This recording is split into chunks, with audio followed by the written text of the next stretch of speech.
Hostin's obsession with race gets thrown back in her face. Today's video comes to us from sunny Hostin. Sounds like a town. We're in sunny Hostin. She was on PBS's Finding Your Roots, a show dedicated to researching celebrity ancestry. For context, Sunny is a staunch supporter of reparations and has made a fortune spewing nonsense about white privilege and racial justice. Well, turns out she's not as oppressed as she claims she is. She's actually the descendant of slave owners from Europe. Here's how she took the news. Roll It's graduation season, right? All these colleges, you're seeing everybody graduate, and high schools are starting to do it. And somebody who had a special graduation in her family that she's celebrating, which I will get to on the back end of this first clip, is sunny Hostin. We talked about The View and how dumb they are. Here's, just in case you forgot, sunny Hostin's view of America. Worry about my children's future, especially my daughter, who now has less rights than I have. When Gutfeld and Megyn Kelly turn their attention to sunny Hostin, it stops feeling like a debate. It turns into a clear example of how a polished image can be taken apart. Gutfeld shows up with his quick humor, cutting through big claims with sharp timing. Kelly breaks down Hostin's credibility like an experienced prosecutor questioning someone who can't keep their story straight. Together, they don't just push back on her points, they strip away the shine and show what's really there. At the center, it feels less solid than it looks, held up mostly by a studio crowd and perfectly timed applause. So, Sunny, I bet you haven't been in a supermarket since COVID for about 3 years. I haven't been in a supermarket since COVID. For about 3 years. That's when I discovered Instacart.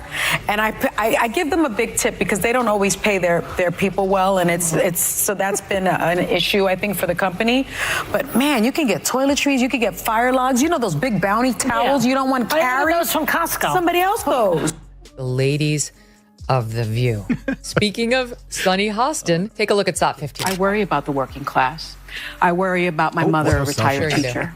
I worry about our elderly and their Social Security and their Medicare. I worry about my children's future, especially my daughter, who now has less rights than I have. And I remember my father telling me many, many years ago that I was the first person in his family to enjoy full civil rights. And now I have less civil rights than I had when he told me that.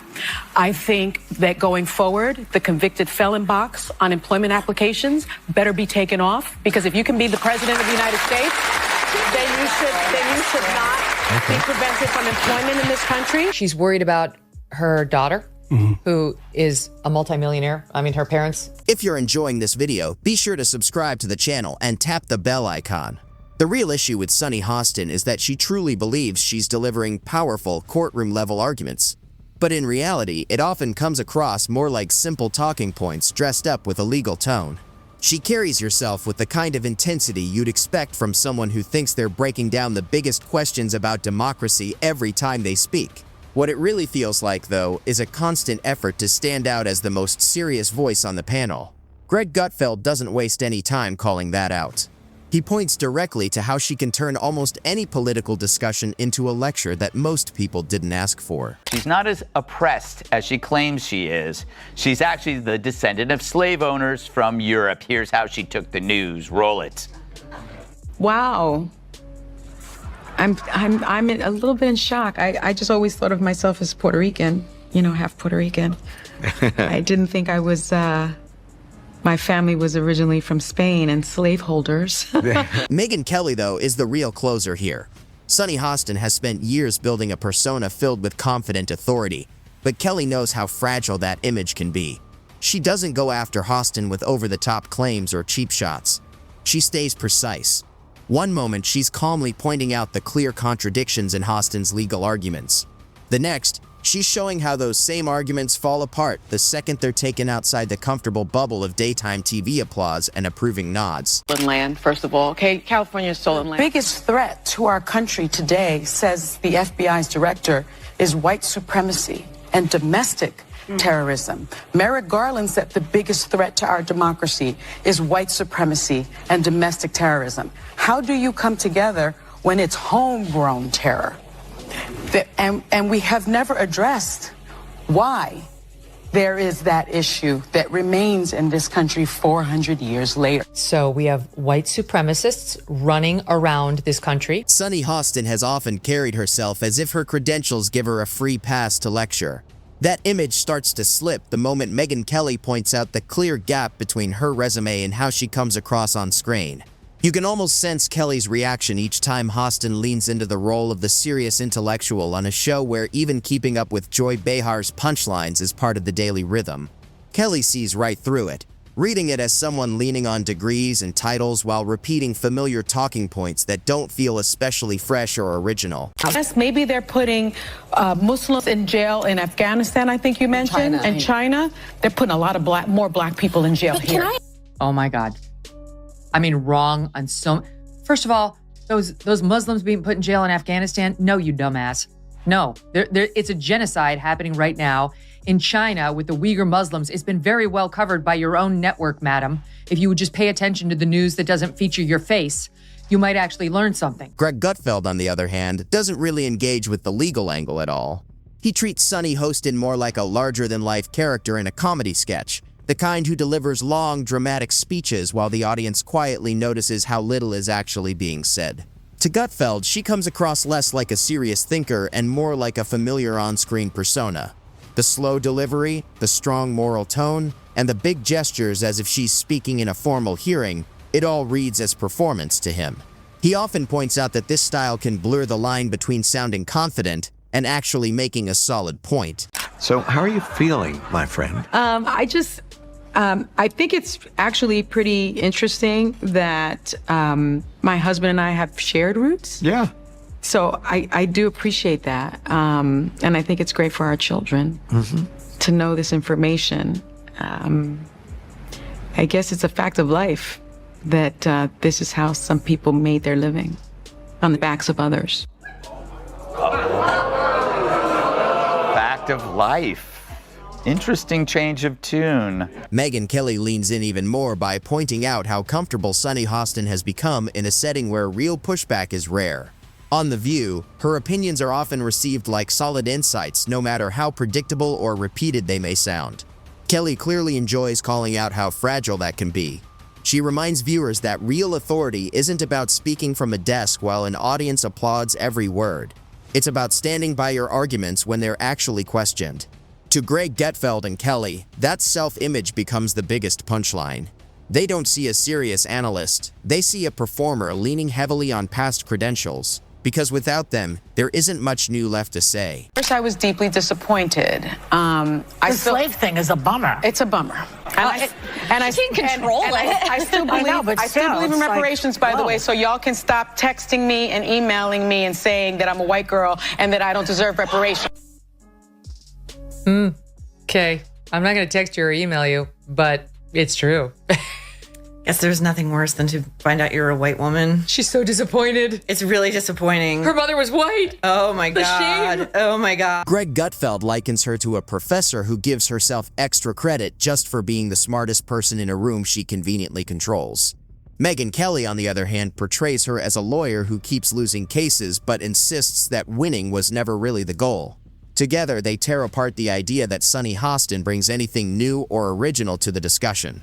The ironic part? She tries to project empathy and moral clarity, but it comes off hollow, coming from a tower of elitism.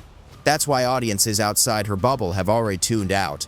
Gutfeld has a field day with her theatrics, breaking down the dramatic pauses and overemphasized phrases meant to sound deep. To him, it's not brilliance, it's just branding. Well, never mind all that stuff, because COVID also taught Sunny Hostin how to get her groceries delivered. Yeah, I know, amazing. But that means it's time for... Living your life and you're feeling low. You don't know what is true. You don't know what's true. So you quick flip through the channels to watch Sunny on The View. Oh my God, the stuff she says is dumb. Where the hell they get this woman from? She's a host who's always crass and... He turns her legal-heavy style into a running joke, pointing out that listening to Sunny Hostin feels like sitting through a closing argument in a trial where the jury already left for lunch. She isn't shown as a thought leader, she's a parody of one. someone who has mistaken her own dramatic flair for real insight. And those so-called principled stances, they have a way of bending with the political winds. Sunny Hostin acts as if she's unshakable, but Megyn Kelly lays out the evidence showing how easily those principles shift when they collide with her preferred story.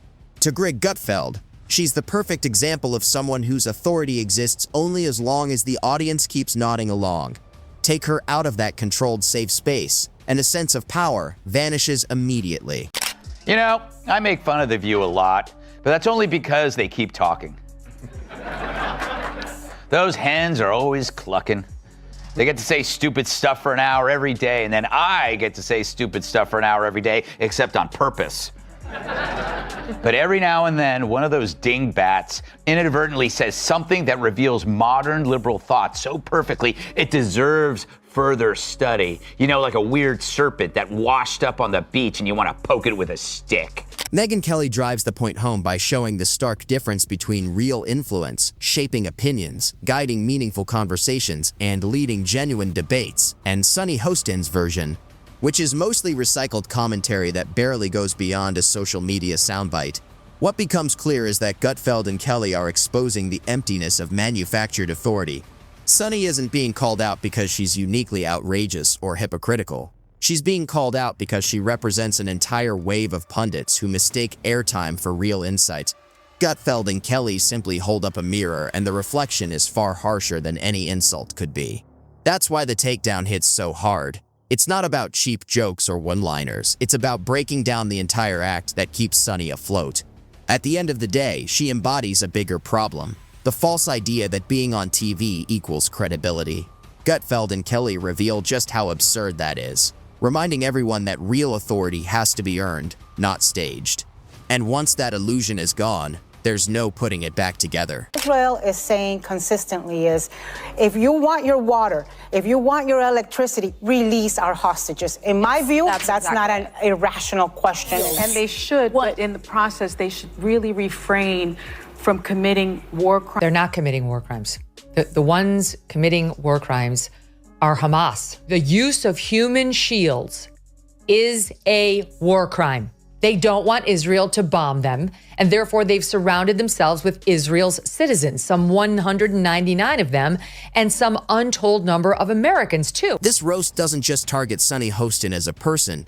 It tears down the whole persona she's built, leaving her standing in the ruins of her own inflated reputation, with nothing to fill the silence but the hollow claps of her co-hosts. Her supporters might claim she's misunderstood, or that the criticism is just envy of her platform. But that excuse doesn't hold up. Envy needs something real to be jealous of. You can't envy a mansion that's really just a cardboard cutout blowing in the wind. For Gutfeld, Sunny is the perfect example of how modern media values performance over real substance. She doesn't have to win debates. She just has to deliver them with enough self-importance to earn applause. It's like a magician waving smoke in the audience's face while completely bungling the actual trick. So how are you feeling, my friend? I think it's actually pretty interesting that my husband and I have shared roots. Yeah. So I do appreciate that. And I think it's great for our children to know this information. I guess it's a fact of life that this is how some people made their living, on the backs of others. Fact of life. Interesting change of tune. Megyn Kelly attacks Sunny Hostin from a completely different angle, cutting through the illusion that Sunny's opinions have weight outside the bubble of a daytime talk show. Kelly shows her as the perfect example of what happens when someone mistakes a platform for real authority. Just having an audience doesn't make you right. It only means people are there while you talk. Sunny has blurred the line between exposure and expertise, acting as if being on TV turns talking points into undeniable facts. The takedown hits even harder when they compare her confident presentation to her actual record. She frames herself as a fearless truth-teller, yet her commentary is full of glaring contradictions begging to be challenged. Kelly drives the point home, showing that these aren't just small mistakes, they expose a much bigger problem. For someone claiming the moral high ground, Sunny's positions crumble the moment they face real scrutiny. Hostin of The View, who's constantly raging about race and reparations and how bad America is and its racial past and all this stuff, goes on the Henry Louis Gates, it's PBS, I think, show about your history, and finds out that this is fantastic, she is descended from slaveholders. She's descended from slaveholders, and she's been apparently getting a lot of mail about her call for reparations because it turns out she's going to be paying them and not actually receiving them. Megyn Kelly describes it like watching a Jenga tower come apart, but one that was never stacked properly in the first place. Sunny Hostin tries to show unshakable confidence, but confidence built on empty ground falls apart at the first gust.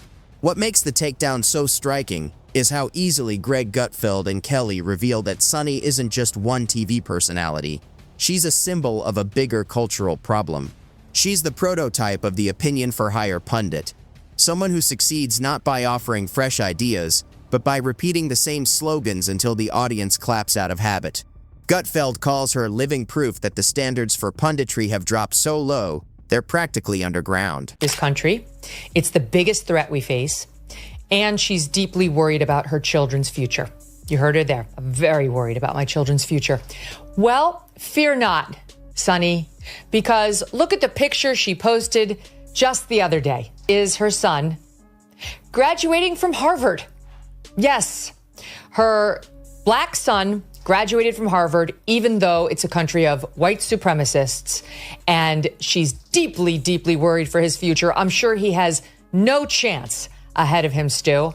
The effing nerve. Megyn Kelly drives the point further by linking Sunny Hostin's entire persona to the culture of daytime talk shows, a world where depth is often traded for drama, and credibility is measured not by accuracy, but by how many gasps a single comment can provoke.